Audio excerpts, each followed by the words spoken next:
Dear friends, we have assembled here to discuss our plans about the celebration of World Population Day.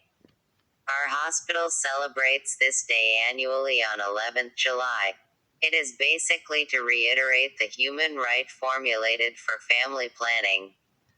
It was started by the United Nations in order to encourage events, activities, and information to make this right a reality across the world. We also aim to increase the awareness of the people in our locality related to different issues based on population, such as the value of family planning along with gender equality, maternal health, poverty, need of population control, and human rights. Basically, World Population Day is celebrated globally by community organizations, business groups, and individuals in various ways. Different types of activities are organized, such as educational information sessions, seminar discussions, essay competitions, displaying the charts, slogans, PPTS, banners, and many more. It's a global observance phenomenon, not a public holiday though. It is highly important that everyone is aware of the importance and issues related to family planning and population control. Being a charitable hospital, it becomes our social responsibility to prevent and empower today's youth, and thus we celebrate World Population Day with different objectives. We want to provide them with the detailed knowledge about sexuality and the importance of getting married at a matured age so that they are able to understand and fulfill their responsibilities at the same time. We would also educate youngsters by employing youth-friendly, informative, and reasonable methods in order to evade unwanted or unplanned pregnancies.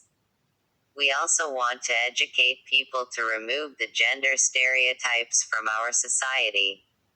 It is also important that the youth of today, especially women, are aware about the pregnancy-related diseases and illness if married at a minor age. Thus, we will educate them in order to raise awareness in rural, semi-urban, and urban areas. We'll also educate them about various diseases that are sexually transmitted like HIV, AIDS, etc. in order to prevent them and others from various infections. We are also focusing on gender equality across India, especially in rural areas. Thus, we are demanding for the implementation of some stringent and effective laws and policies that protect the rights of girl-child. Also, every child should have an equal access to education irrespective of gender and class.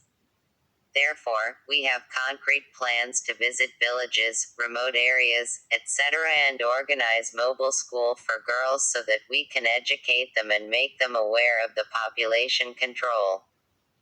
Our objective is not to suppress human rights as family planning and deciding upon the number of kids as an individual choice, but we aim to create wakefulness and make people aware of the benefits of having limited number of kids so that parents can give good upbringing to their kids and the girl child doesn't have to compromise on a basic standard of living like food, clothing, shelter, and education. Through this forum, we appeal to all of you to come forward and join hands in this social cause and make our country more developed and self-reliant. Thank you.